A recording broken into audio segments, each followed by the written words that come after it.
The views and opinions expressed by guests on the TWBC podcast are solely those of the guest and do not necessarily reflect the views of, nor constitute an endorsement by the host, TWBC, or the advertisers. National championships, Confederation championships, World championships, major professional events. For over 3 decades, he has been there for many of the sport's greatest moments. And now he brings you even closer to the movers and shakers in the world of high-echelon tournament water skiing. From the founder and creator of the Water Ski Broadcasting Company comes the TWBC Podcast. And now here's your host, Tony Lightfoot.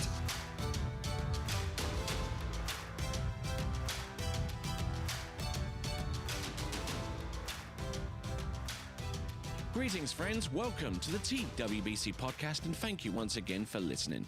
This is the continuation of the face-to-face interview I conducted with Freddy Krueger, and in this episode, we continue to go through the list of quote-unquote activities that both he and the folks he trained with used to get up to blow off steam. And there was certainly plenty enough to go around at the time that he was training in Louisiana, that much I can tell you.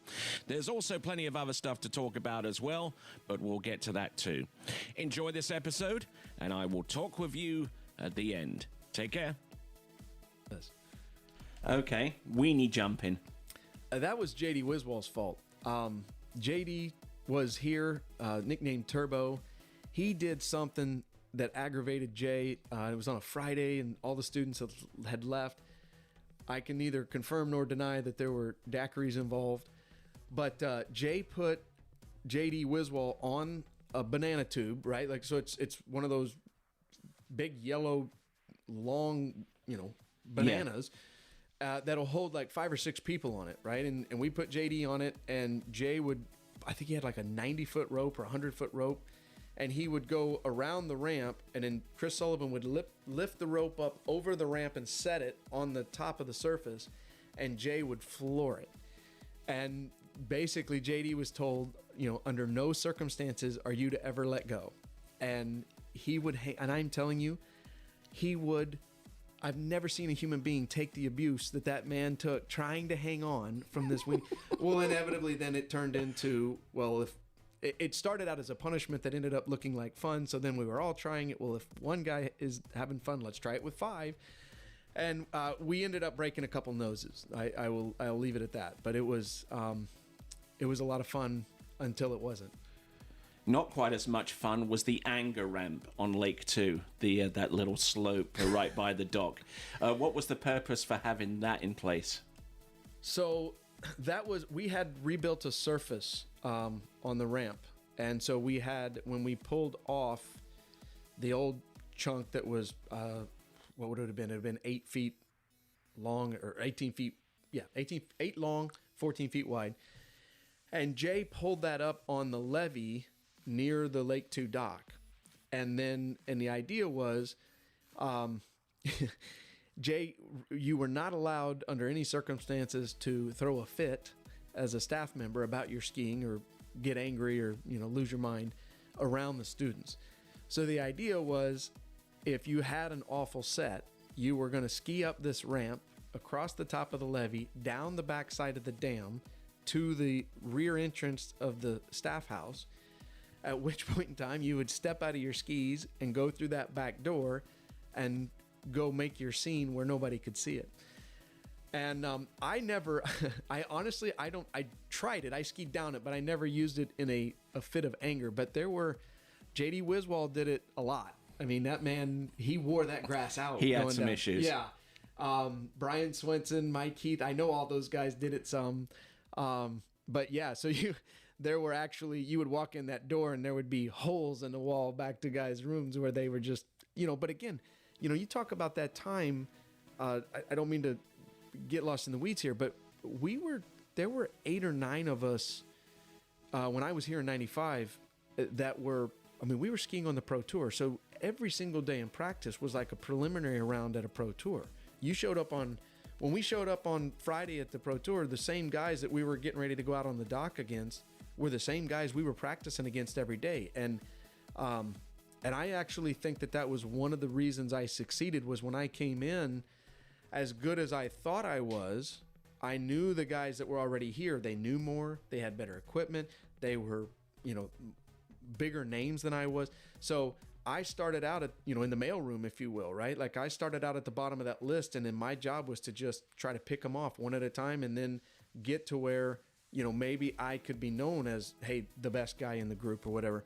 But it was that intense nature. Jay never squashed it. He always, I don't want to say he relished it, but he encouraged it because he knew it was making all of us better. And, we didn't always all get along. There's a lot of egos and personalities in that room down there.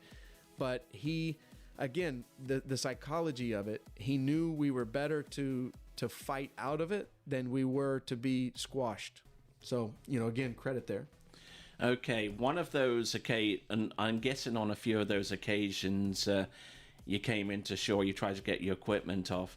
One of the most difficult pieces of equipment that you've had to try and derobe from was the very first instance of a speed suit. Tell us a little bit more about that. Yeah, so there was a guy I believe he's out of California. His name was Richard Lanningham, and he made, I don't want to say it was the first speed suit, but it was maybe the first one. It was definitely the first one I had ever come aware of, and it was they came in one color. They were all white, and Bruce Neville was using one. Scott Ellis, of course, had one, and I had gotten one, and they were expensive at the time. I think Duval was trying one at the time. Duval would have been in one for sure, yeah. So, but these things, they're not like the speed suits we have today. I mean, these things were like getting sucked into a plastic bag that wouldn't bend.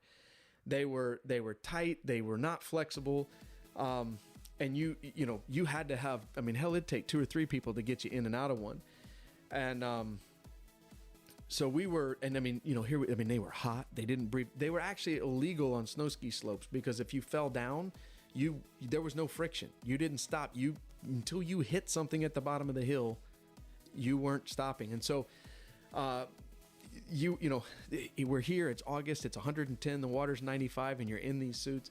And I was telling a story the other night that I, again, not to throw a fit in front of students, I was on Lake One, skied poorly, passed, skied about halfway across on my skis, the levee between Lake 1 and 2, threw all of my equipment out into Lake 2, swam to the other side of Lake 2, which was not easy because those suits had no friction, and went off into the trees to throw my fit. And by the time I came out, I started realizing, oh my God, I'm going to pass out from dehydration inside this suit.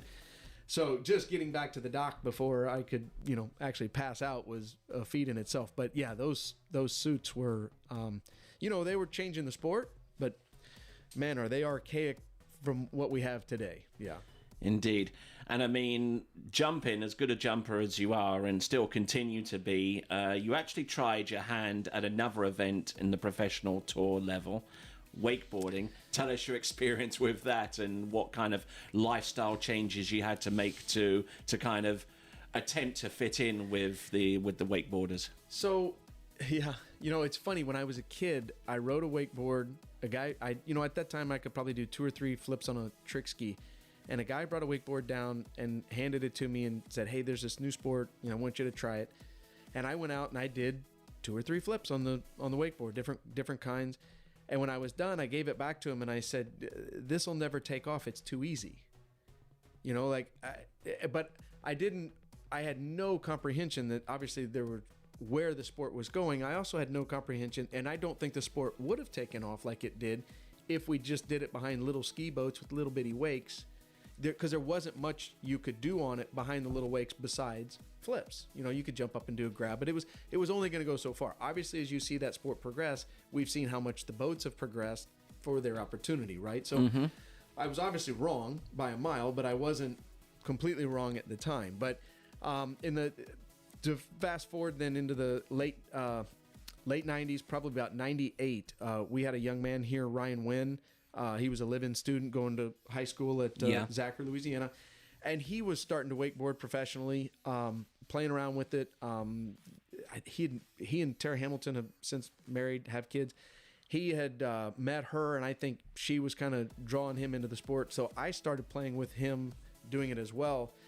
Picked up on it fairly quick and started skiing some of the tour stops in 98. And around that 99 2000 season, there were 8 U.S. Pro Tour stops. I made 6 of the 8 finals.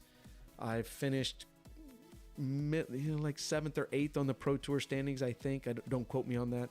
Finished 3rd at a World Championships, won a Moomba Masters, beat my, I hate to say this, I don't want to, anybody, because I'd hate if somebody said it to me about jumping, but Darren Shapiro was there, and that was kind of a big deal to take down somebody like Darren.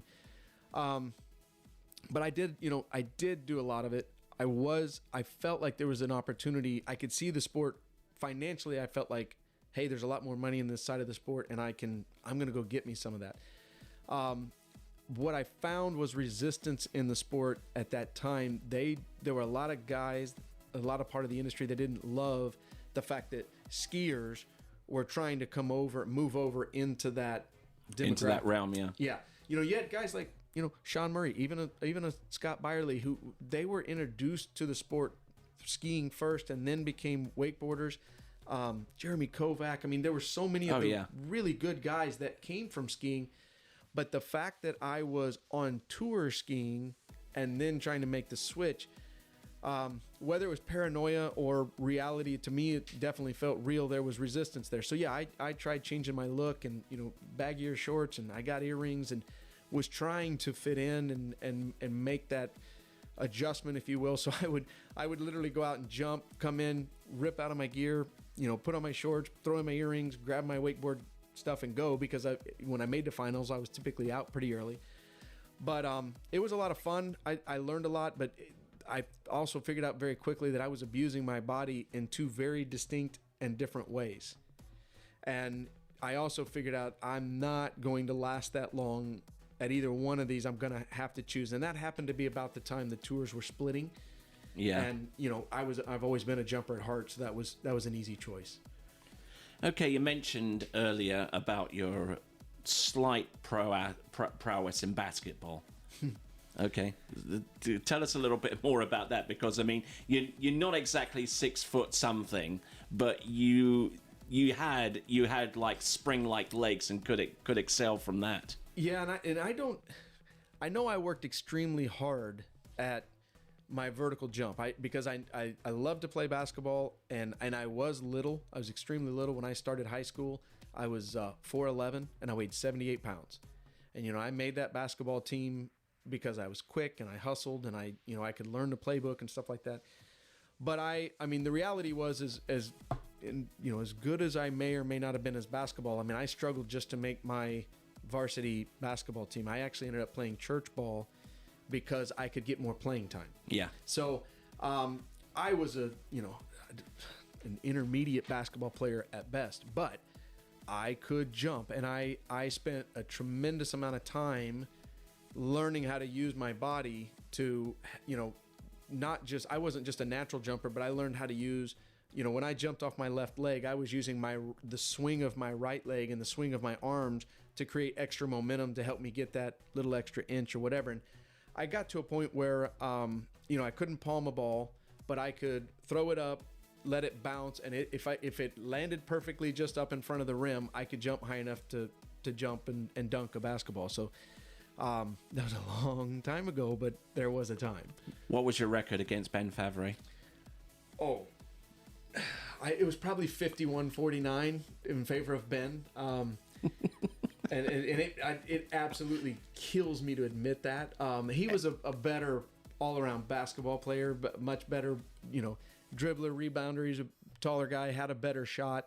But man, he was I'd love to say that he was more competitive than I was, but he was as competitive as I was. And I mean, we would go to town. And that was always fun when the college kids came in town. We had aggressive games, and sometimes there were scuffles and stuff like that, but again, it was a culture here at that time, right or wrong. I don't want, not necessarily encouraging my kids to be that way, but there was a lot of testosterone here, and again, a credit to Jay, he never squashed that. He let us be young men.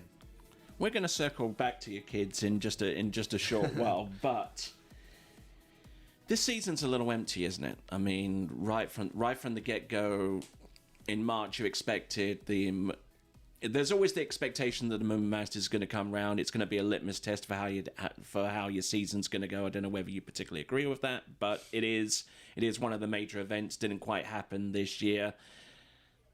Where do you kind of go from here with like the Masters being the first tournament?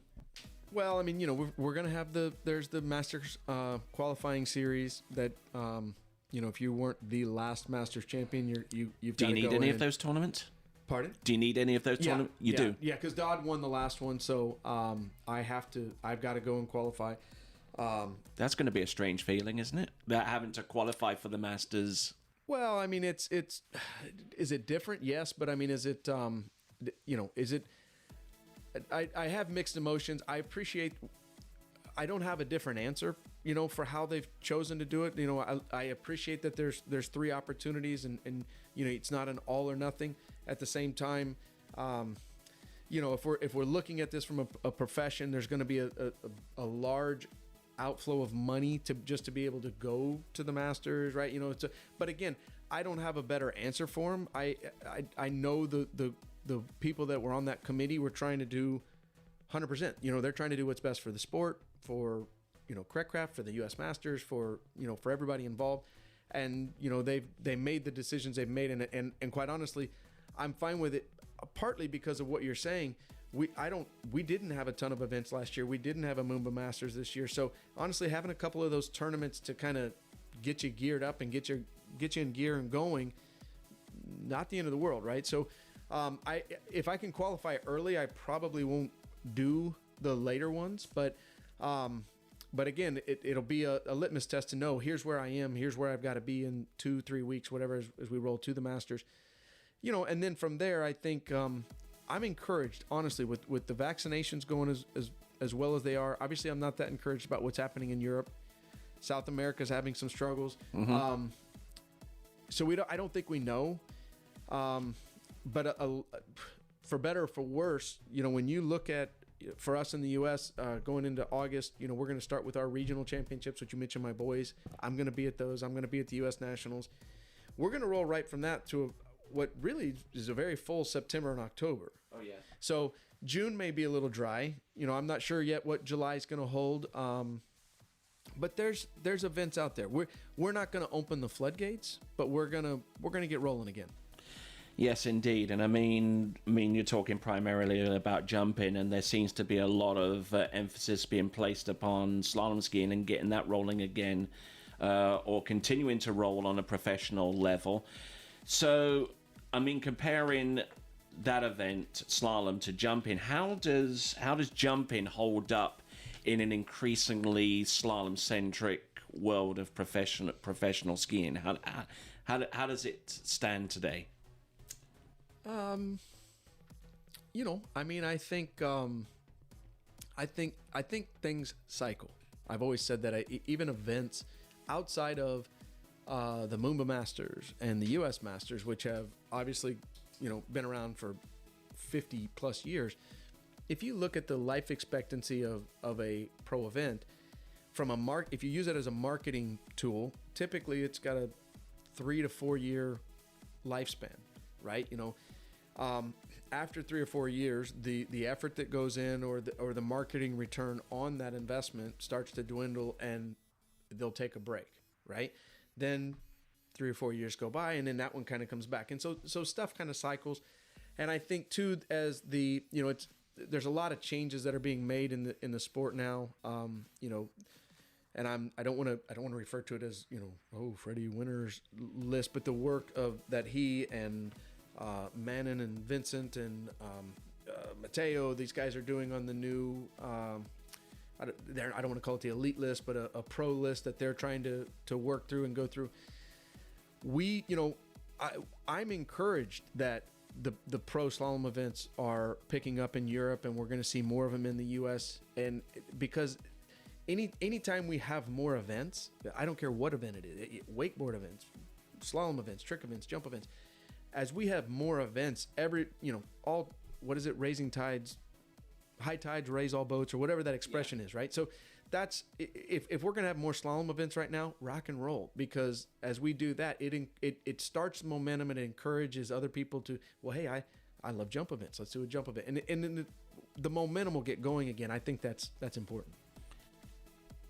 Okay, continuing right along.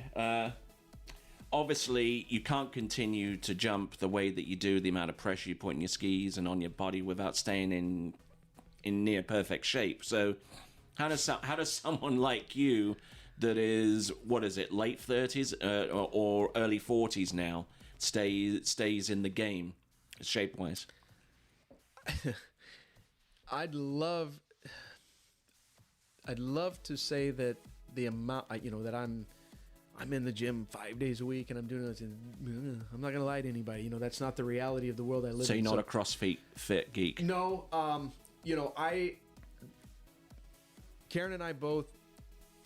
I would say we eat, pretty well. We're very conscious of what goes into our bodies.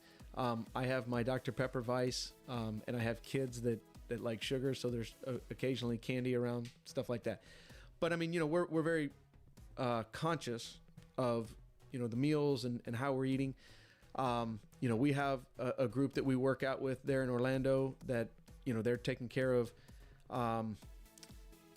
It's been more, I guess I'd say it's more of a mobility type workouts than that. Cardio, because again, we're older, keeping our weight where we need to be, and it's hard. I'm not going to lie to you. The amount of time that I spend, working off the water versus it's completely swapped. I used to spend a lot of time on the water and not that much in the gym, and it's switching, but I'm still not able to spend the amount of time I probably need to, just because life's in the way, right? Like we have, we're working for these other companies and they're doing these things. So, we have to be, the reality of that question is monitoring and being very aware of how we're feeling, how much rest we're getting, and how much training can we do and not tear ourselves down to a point where we will get injured or whatever. And that's, you're going by gut. We still deal with injuries and, just like everybody else. But I wish I had a formula and an answer, and, we're doing the best we can. It's about all I got. So you haven't become like the Colonel Sanders of staying in shape and whatever, the secret sauce type deal. No, and it was funny because I was laying in bed last night. Here I'm at this clinic, and I'm working with a great group of jumpers. We're not talking about how to stand on their skis. All these guys understand those fundamentals. They've been through Jay's system, so we're getting to work on the more fun things with swing and how you load and when we load, how do we turn and not load, and different concepts like that. And I started laughing, and I think, I wonder if any of these guys are getting frustrated that I don't have an absolute. This is exactly how you do it, and all you have to do is just this, and if you do just this, you'll go and succeed. And the reason I don't have that is I don't even have that for myself. Because the reality is the way that I jump today is not exactly the same as the way I jumped 20 years ago or even 5 years ago.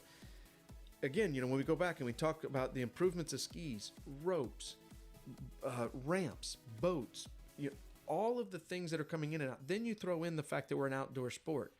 There's rollers here this time. They're not there the next time. The wind came up. The wind went down. There are too many variables that are changing so often to say that this is the absolute way that you have to do it. So as I'm working through this clinic, I always go back to, hey, here's the fundamentals that I know, right? Like there's balance on the skis. There's how we're going to use the skis, whether they're Goodmans or D3s or Conleys, doesn't matter. Like these are the absolutes that we do know. Then now we go beyond the absolutes. Now we start getting into the theories. And again, my theory of jumping is based on direction. Some guys' theory is based on load. Those two, they converge and then they separate a little bit, right? Like there's differences there. But the thing I'm enjoying is that the reason I'm still doing this, this is what things I love about Karen, is she never, ever accepts something as answered and done. It's always a new quest, learning more. No matter how good I'm at something, I can do it better.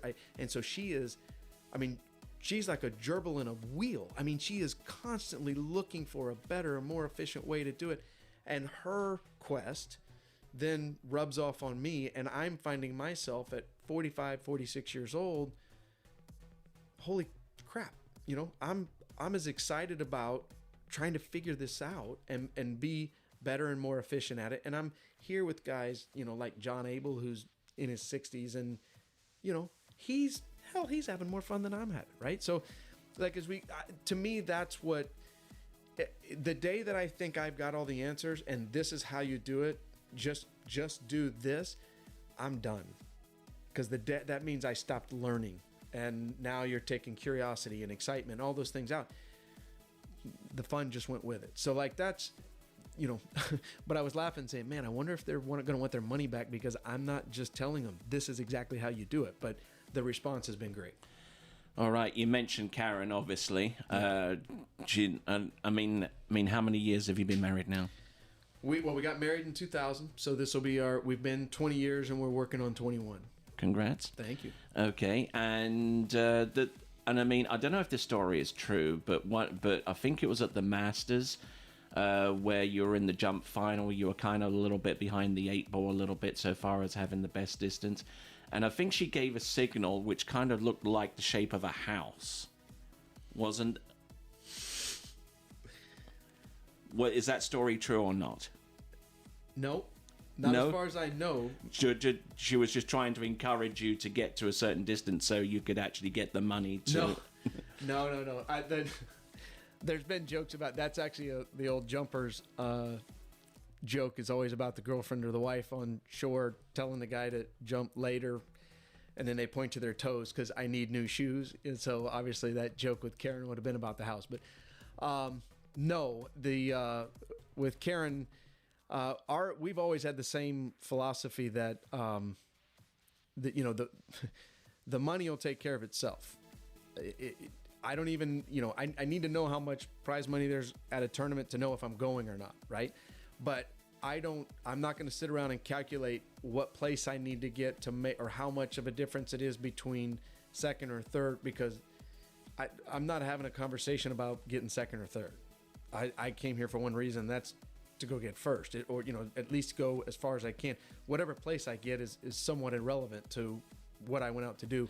But there are few people that I can think of that have been more perfect in terms of a partnership as far as filling a need that I have always needed, where she's never hesitated to help push me when I needed that. And the story I told the other night was in 2015 when we were ski flying, Mastercraft dropped off 2 of these monster ski fly boats, and when I went in the boat and I drove it across the lake at 45 mile an hour and I dropped the hammer, there was so much torque on the steering wheel, I had to let go of the throttle and grab it with 2 hands, and I'm ripping across the lake watching the speed go, you know, 51, 52, 53, 54, and I'm running out of lake, and I'm trying to kick the throttle loose with my knee to get us out of, you know, to get me out of full throttle.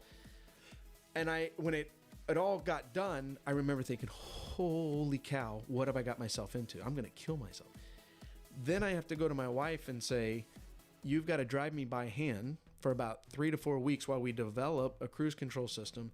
And oh, by the way, when I turn, you just got to start dropping the hammer, and no matter what, you've got to give it to me, because if you don't, you're going to hurt me. She never hesitated. You know, she knew, she trusted that I was going to do what I needed to do. And I can't think of wives or parents or just even strangers that you can put in a boat and they're going to be comfortable dropping 600 horsepower as you're flying at that ramp. And, you know, without her, no way would I ever be, you know, again, we talk about, you know, my time with Jay, but my time with Karen, my God, I wouldn't be here today. Okay, you speak about that ski flying deal that set the Guinness World Record what was that? I think it was like the Mastercraft Throwdown event. Yep. I don't know how long ago that was. I think it was about 2015. Yeah. 2015. I mean, I imagine that so far as the most trustworthy hand drivers that you know trustworthy in your respect to tow you jumping, you could probably reel them off on one hand. I mean, obviously the first one is your wife. Yeah.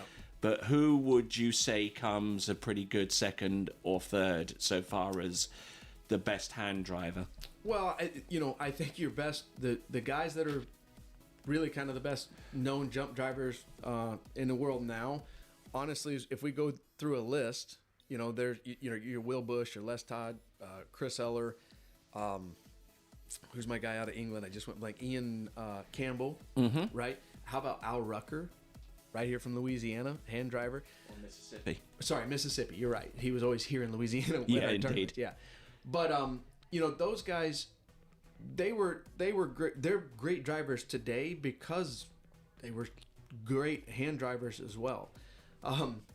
So, they understood, man, and I mean, my God, for people who have never just pull somebody through the course and try to get, a 1608 or a 1695 or a 518 for men's jump, let alone all the different styles and what people want and don't want or whatever. It was unbelievable. It was a sport in itself, right? Yeah.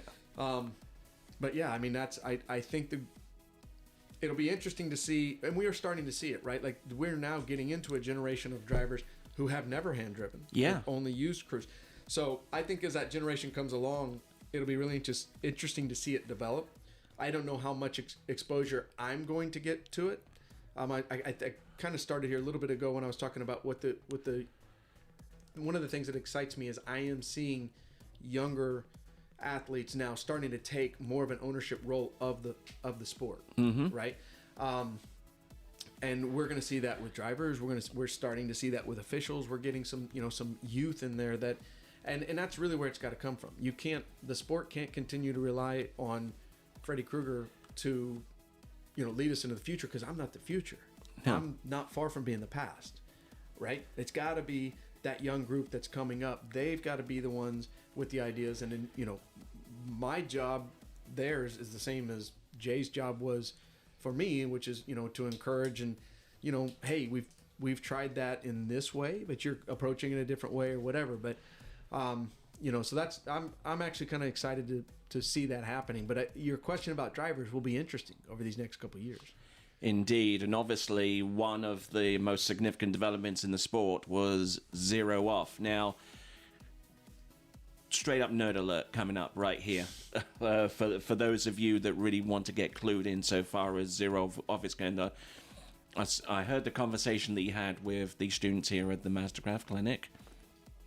Kind of give us, in layman's terms, how zero off works in jumping, because I know you mentioned there are very few absolutes within the sport, but it seems to me that one of the very few, possibly close to the very few, is how zero off reacts to what a skier does when they make that final approach to the jump, or even preceding it going out wide.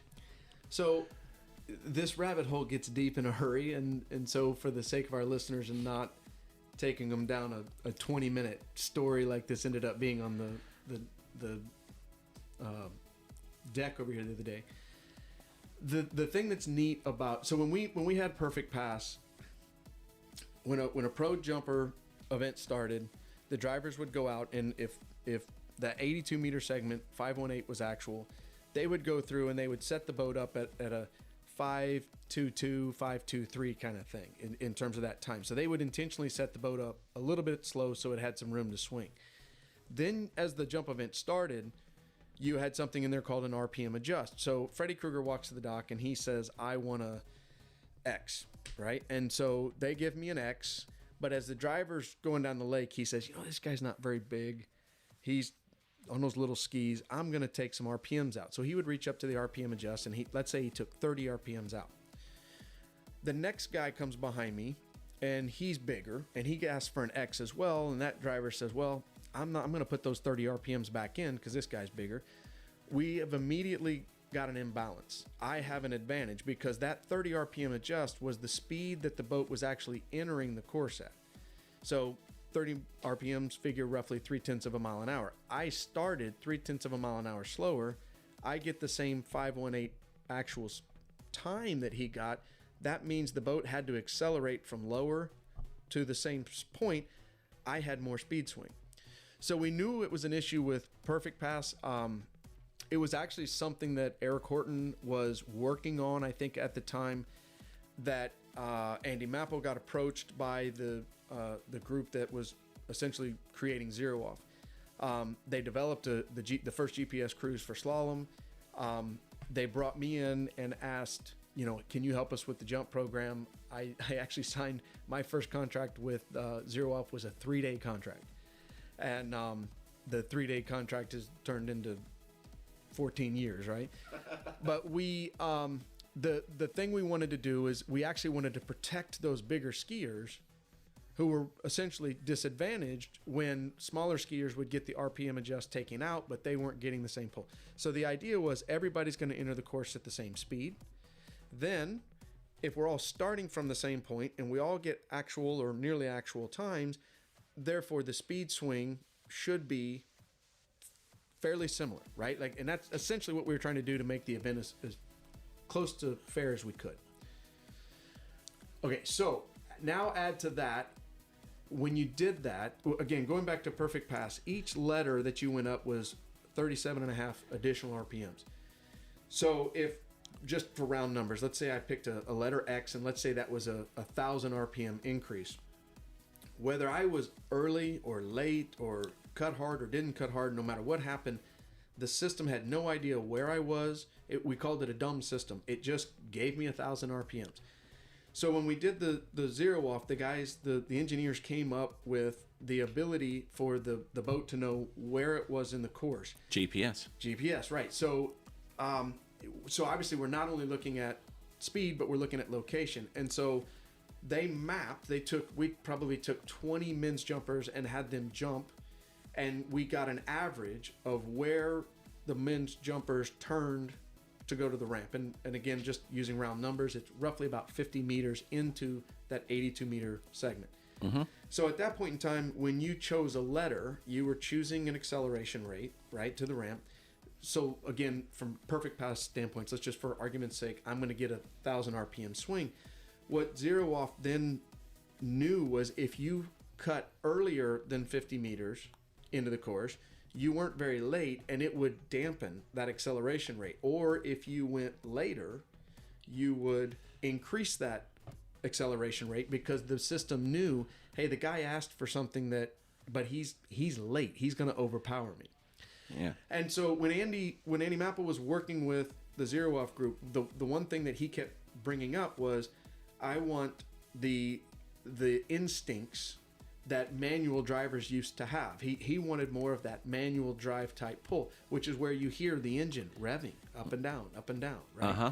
So we were doing essentially the same thing in jump, where as a jump driver, and I think this may have actually come from Les Todd when he was working with the engineers and they introduced this.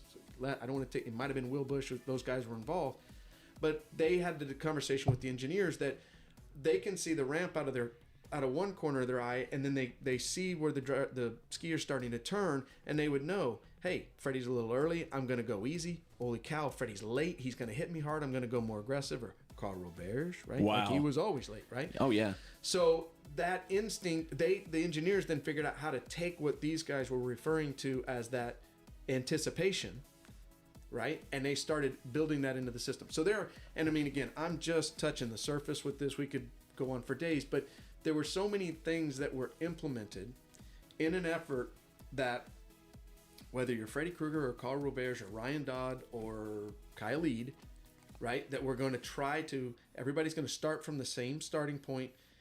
If we get actual times or nearly actual times, those acceleration rates should be appropriate and very, very similar for everybody in the division. And now then the idea is then as you're going around the world, we can go to China, we can go to Russia, we can go, and this idea that we're going to make the events more similar around the world. Has that happened? I believe it has. there's some discrepancy, obviously, if you go into different parts of the world and they're using propane boats or they're using, poor fuel in the boat. Now we're getting outside of parameters that the cruise control can or control. brackish water, or Exactly, yeah. But as far as the best that we could do to control what the cruise control can control, I think they did an amazing job. Indeed, and it's also by extension made jumping safer, because obviously if you have that kind of consistency throughout, then skiers like someone like Chewy back here, who's trying to develop into a world-class athlete. I mean, he has to have some kind of point of reference and have a reliable pull. Absolutely, and we don't know. I mean, we don't understand how difficult it was as an athlete behind manual drivers. I mean, again, you heard the name JD Wiswall. That poor guy, he almost never wanted to get in the boat when he was here, because once he got in, it was nearly impossible for him to get out, because everybody wanted JD to drive, or Chris Sullivan, because we knew the guys that really knew what they were doing driving, and then we knew who really kind of didn't. And you needed that consistency and control that the really good drivers had, right? So, man, I mean, you talk about leveling a playing field for, as you said, young people coming up that don't have access to great drivers or people who know what's going on. All over the world, we just leveled things. Indeed. All right, I've got a couple more questions to ask you, but at the same time I'm asking the questions, there's a pack of cards there, and you can shuffle through them and select a few. I'm going to give you the opportunity to ask me 5 questions. I've been announcing a long time. I'm used to asking people questions, and I want to give some of our athletes the opportunity to kind of turn the tables, as it were. But let's go back to the kids. I mean, we obviously mentioned Matthew Greenwood in respect to Zero Off. Now let's go with your kids, Ridge and Dash. Yep. Who are developing as skiers. I think they actually learned how to jump last year. Is that right? Yes. So let's see. I got to think about this a little bit for Dash. Ridge was very much the driving force of, so my younger one at the time, he was 6. He was, from the time he got up on a skimboard, he'd point at the ramp. He wanted to go over a ramp. Dash was always, he was always into it. He loved riding in the boat to watch jumper that, but he never really, hey, take me over there. I want to go run into that thing. So when Ridge was 4, I actually started letting him go over to the corner of the jump and just feeling it out and riding his skis. Dash was just I'm good to slalom, and he just kind of focused on a slalom skiing, which we were happy with, because I feel like slalom, the younger you can start and learn, the better. So last year, Ridge started going a little further up the corner. Dash kind of started doing it a little bit, and then we had one day, and it was like a Saturday morning. I wake up, I come up for breakfast, and Karen's just poking the boys a little bit about not going over the top of the jump, and she's really kind of poking Dash. And I was like, where is this coming from? What conversation happened before I got up here, or whatever? But I didn't say much about it. So we went to go out and go over the jump, and I talked to Ridge and I said, hey, do you want to go a little further up the jump? Get up closer to the top. I'll go with you and kind of hold your vest and make sure you're safe. So I did that with Ridge, and we got about 3/4 the way up. Dash got excited about it. He went about 3/4 the way up. Ridge wanted to go again. And this time Ridge went and he put one ski over the, right over the corner, one ski on each side of it. So one ski's off the top and one ski's not. And I was doing an awful lot of carrying the weight when we landed, but he rode it away. I think I was leaving on a trip or whatever, but Dash is sending me text, when do you come home? I want to jump. When are we? And it was just like this ball got rolling. And, there were so many cute and amazing stories that happened, and they almost qualified for nationals, and then they didn't, and that was a blessing in disguise. But, we finished up the year. Ridge jumped maybe like 36, 37 feet, and Dash actually went 57 feet on a single cut with no gas from the boat. He's on letter A, which, I don't know, for a lot of people that may not sound fun, but to go from never even going over the top of the jump to 57 feet that quick, blew my mind. And he does that to me a lot. Like Dash is someone who he's just not that interested in something. He's not that interested in something. And then all of a sudden he's kind of all in, and he goes very aggressive. And, he's doing it with the stuff he does on the trampoline and that. And he's becoming a bit of a circus freak, isn't he? A little bit, yeah. But he, he's still, even now today, he's not practicing his he's not riding his skis that much. He's not, he's going to want to jump. But he's not, he loves the tournaments. He's not that much into the practice. Whereas Ridge, it's like he loves that day-to-day grind. And I mean, he's out there riding his skis, and he's, going over the ramp, and now he's working on his tricking. So they're different personalities, which obviously keeps it fun and is a lot of fun. And for a kid that wants to go over the ramp all the time, maybe a little bit of like January 1995 has to come into the play, to ride the skis a little bit more rather than hit the ramp. Well, and we've had that conversation, and one of the things that I feel like my parents, it was unfortunate, it was a bit of a tragedy, but when I was about 8 years old, I had my best friend at the time broke his leg jumping, was in a full body cast for 6-7 weeks. When he came out of the hospital room, we had another kid in our club, broke his leg. He went into the exact same room. They were literally in the same room as each other.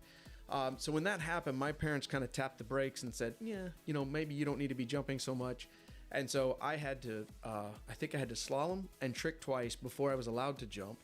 I was only able to go over the jump on Wednesdays, and then on the weekend if we had a tournament. So they really kind of held me back. But again, kind of a weird effect, that holding me back made me want it even more. So I spent time thinking about it and dreaming about it, and it was just always in my mind, kind of like feeding the bear. Exactly, right? So we're kind of doing the same thing with Dash, in terms of right now he's not even thinking about 3/4 or whatever, but we're going to go to a tournament, he's going to see somebody 3/4, and I'm going to have that opportunity to say, you're not ready for that, but here's the path that'll get you there. This is the work you've got to put in.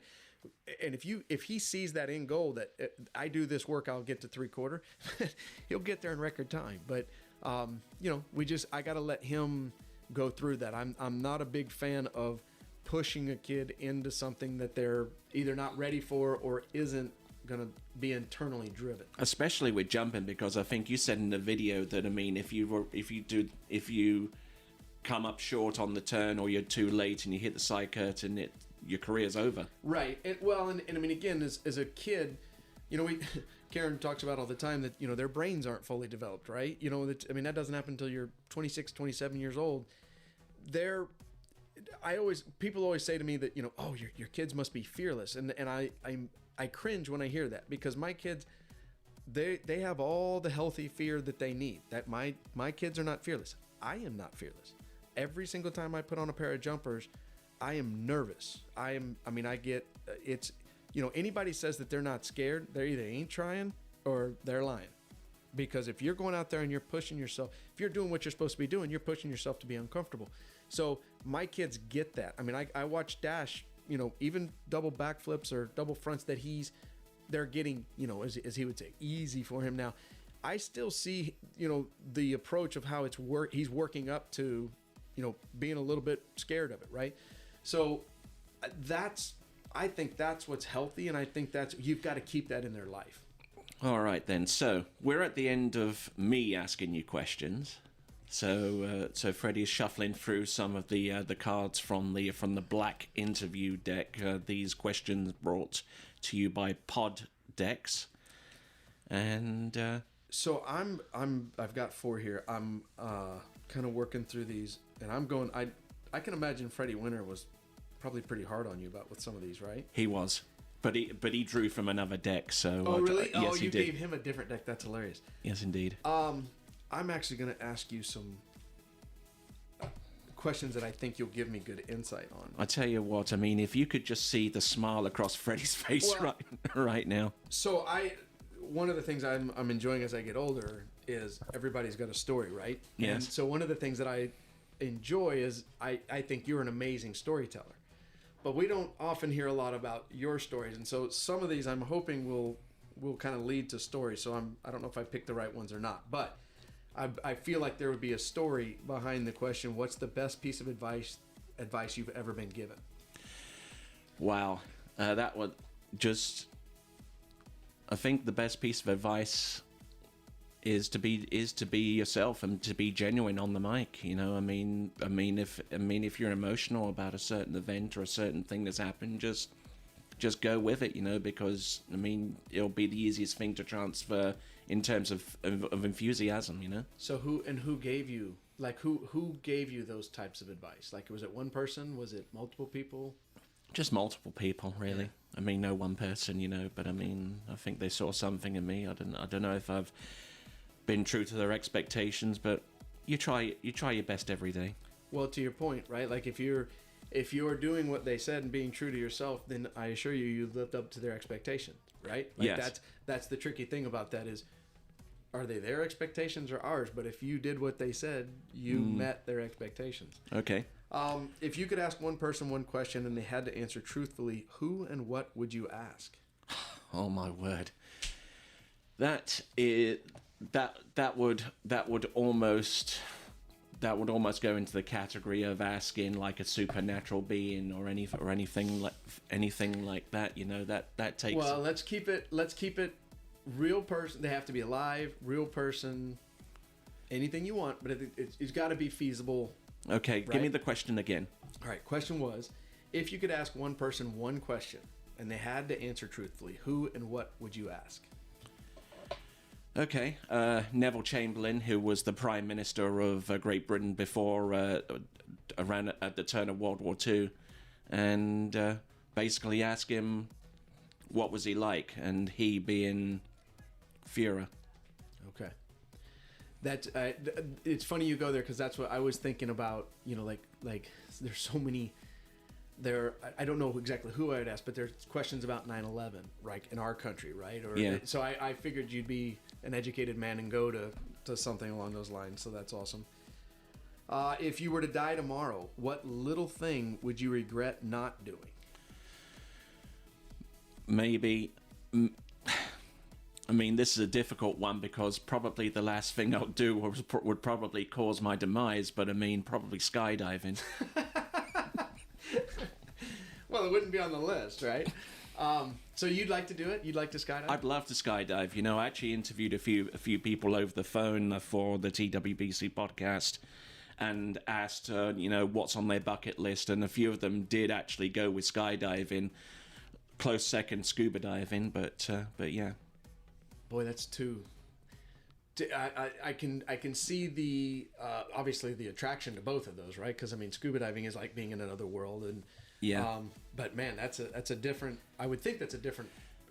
It feels like two different categories, right? Like but you have to go through some kind of disciplined training, and I know that Will Asher has gotten through that kind of training to become certified as a scuba diver himself. You know, so yeah. I mean, and I know that my father became a scuba diver several years ago. It's been a while since he's done it, but skydiving, I'd love to give it a try, but I'll probably faint almost as soon as I get out the plane. Have somebody pull your ripcord for you. Yeah. All right, so what's the favorite thing you've bought this year? Favorite thing that I bought this year. I'll give you a full 12 months. Okay. All right. Favorite thing that I bought this year is that 2019 VW Passat that's parked outside. Nice. Yes. Nice. All right. I felt like this one would be fitting for the last question. If you could send a message to the entire world, what would you say in 30 seconds? In 30 seconds, it would probably be very short and very, very succinct, you know. But I mean, it'll be something inspiring, you know. Just try to do well by each other, you know, and just really be. I don't know. That's a really difficult one, if we're being honest. I mean, one thing to inspire the whole world in the space of 30 seconds. 30 seconds, yeah. Yeah, I mean that would almost be like Armageddon, wouldn't it? Like, you know, like a meteor is about to destroy the planet Earth, and it's called upon the president, you know, to basically, you know, or the apocalypse or anything like that, you know. I think what's interesting right now in the world is if you think about pre-COVID, the number of stories about war, people fighting and killing and all that. And so, right, like that message would be, maybe that message would be, like you said, consulting or loving. Can't we all just get along? With how little have we heard about? I mean, we're not hearing about wars and people. I mean, we're not even hearing that. And I hate to say this out loud. I don't want to jinx it. So knock on wood, right? We're not hearing about the terrorist attacks, and like a lot of the violence has subsided because we all got to be rowing in the same direction to get through COVID, right? And to get that vaccine out, right? So isn't that amazing? Like, so I mean, you almost wonder like how the message we might choose to send today, if I only had 30 seconds, might be very different than the message I would give in 30 seconds once we recover from this. I'm hoping, if I could only say something in 30 seconds, I'm hoping that the attitude of getting along and peace and a little bit more love, understanding, grace for each other, maybe we could carry that on once we get past COVID. I don't know. Well, I tell you what, that was long, that was deep, that was remarkable. Thanks a lot for your time, Freddy Krueger. It's been an absolute privilege and very, very educational. So, is there anything you'd want to say before we press stop on the recorder? I appreciate anybody tuning in. Have fun with your skiing this year. I do want to thank Jay Bennett and Mastercraft for bringing us out this weekend and giving, obviously you and I this opportunity, but me this opportunity to be with the people we were with. Karen and the boys and my folks obviously are a huge part of my life, and I thank them. So looking forward to seeing some people on the sides of the lake out there. Whoa, that was an interview and a half. Kudos to Freddie for participating, and a big shout out to all of you who listened to this latest episode. If you have any comments, be sure to email me at podcast@waterskibroadcasting.com. Once again, that's podcast@waterskibroadcasting.com. The next episode will be around before you know it, but in the meantime, take care and stay safe. Thank you for listening to the TWBC podcast. Be sure to check out our website at waterskibroadcasting.com. Links to our presence on major social media platforms can be found there, as well as updates to our webcast and this podcast. Duplication or rebroadcasting of this broadcast without written consent of TWBC is prohibited. Subscribe to us on your favorite podcast platform and be sure to join us next time for the next edition of the TWBC podcast.